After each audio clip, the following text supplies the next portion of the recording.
Welcome to Night Shadows. I'm Stewart Best, where the paranormal is normal, where that which you thought you knew, you didn't, and where the future can be known if you know exactly where to look.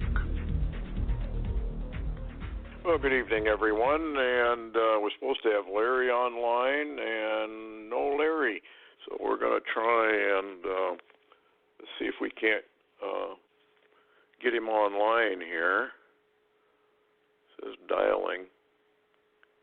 Anyway, the primary reason for this is there's been a major earthquake. I don't know if most of you have heard about it, but it was an 8.0, which is literally a very huge earthquake. And then we had a 7.7 and a 7.5 in Peru. The first reports that were coming out were, I can't get Larry.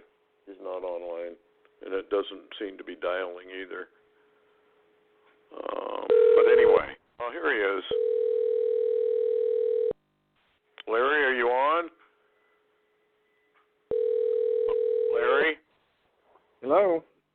Yep, okay, gotcha. Yeah, I couldn't get through to the show at all. Yeah, I there's a lot of blocking going on and all kinds of funny stuff. Anyway, I was talking about a little bit about the earthquake before you got on, and I'm getting conflicting reports, not on the magnitude but the location. Dutch Sense claims it was way in the middle of the forest, and that virtually probably nobody got hurt, but then other reports said that hundreds were probably. What's the latest? Have you heard anything about it? Excuse me. No, the latest I've heard, matter of fact, oddly enough, mainstream media is pretty much not even carrying it. I've seen a few notices on Yahoo News, but nobody's talking about it. You know, you got an 8.0 earthquake, and nobody mentions it. It's not on the trailers or anything on the television. But you know, Hal Turner's got a post on it, and he's saying that there's a lot of damage. Yeah, and we do know that it happened because it's showing up on all kinds of other worldwide earthquake watch lists. So it's not. Again, folks, you're being censored to the point where the United States mainstream media, other than being a propaganda front for the communists and the rank liberals, it is, how do I word this? It's a communist coup in the media as well. And they're basically lied to you all the time anyway. I don't know why anybody wants, and that includes Fox News. With the exception of Hannity and Carson, I guess there's not too much on there. Go ahead.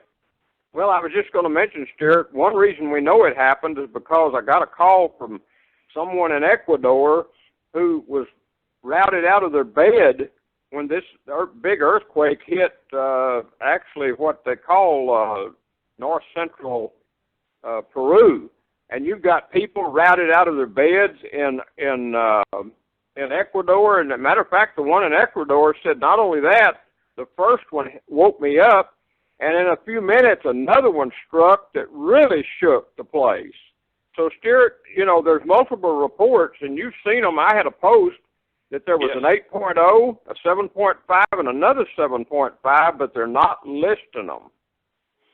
Yeah, and that, you know, maybe it's because they just don't want people to wake up to the fact of what's really coming upon the world. And, of course, this is very, very odd that it's right around Noah's Ark time when Noah did his ark and escaped, and here we have this going on. But the primary warning, I guess, that I could pick up from Dutch Sense is that these things generally are going to move. And the other thing, before I get off on that, there was a major volcano that blew up halfway around the world from where this 8.0 earthquake struck. They're related. This whole thing, folks, is all related. And probably it will move the next couple of quakes, maybe big ones, maybe not big ones, should be either probably on the West Coast or maybe in the middle of the country, maybe in the Gulf. So we'll just have to wait and see what happens. But nobody's carrying it, so we wanted to make sure everybody knew about it because it is definitely a heads up. That's a huge quake, by the way, 8.0. I think that's the largest quake we've had in years. It really is a huge quake. What else do you have, Larry? Anything more on that at all? No. Matter of fact, the UN group, GDACS, I posted that. They sent out a red alert on it, Stewart, which indicates that people are probably hurt and a lot of damage to buildings. So the UN group, their earthquake or event warnings, I get those. And so there's indication from them that this is probably not a good situation. But, if you're waiting on mainstream media, I just don't know what to tell people anymore. You're just not getting the news. Yeah, it's too bad that media has decided just not to talk about these kind of things. Okay, but watch for the West Coast and watch for the middle of the country. We've had several quakes down there in the Gulf. And when you have a deep quake like that, and by the way, this quake registered all over the United States. And I looked at one of those sites, incident sites, and literally hundreds of small earthquakes all over the United States. So this is going to have a major impact and shifting down below.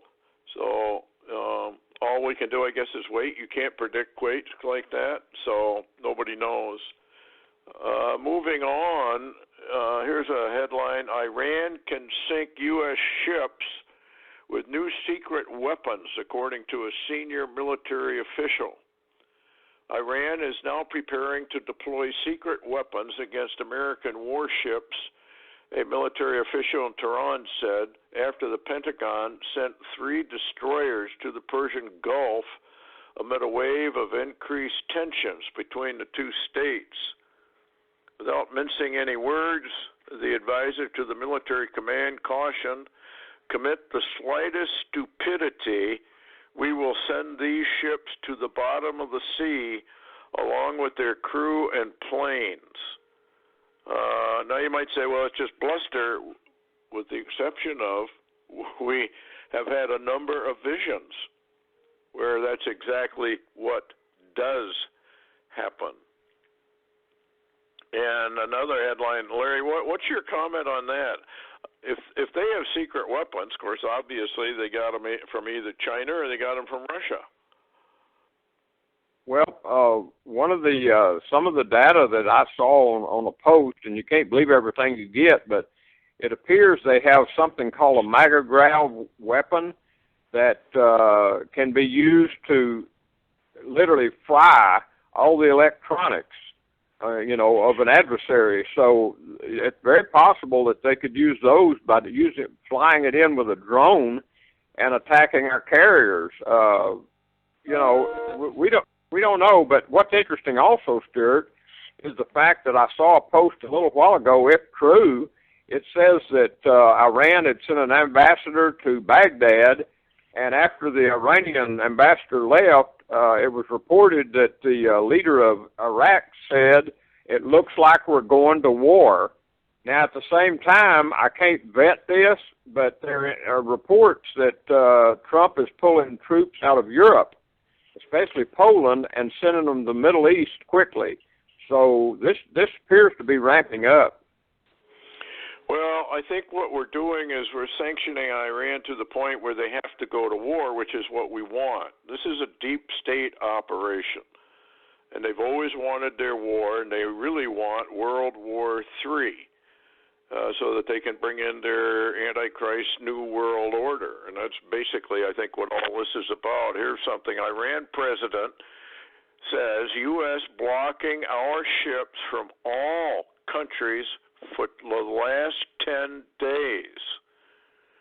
President of Iran, Rouhani, told the Iranian people via television that the United States had blocked all Iranian vessels from ports in all countries for the past 10 days. We haven't encountered a similar situation in 40 years of revolution history. We will not surrender, he said. He went on to say the United States, tracks all Iranian vessels via satellite, and when it appears a vessel is heading to a particular port, the U.S. either sends a military vessel into that port or U.S. officials contact that port to remind them of the sanctions, which then causes the port to reject the Iranian vessels from docking. This is having a devastating effect upon Iran economically.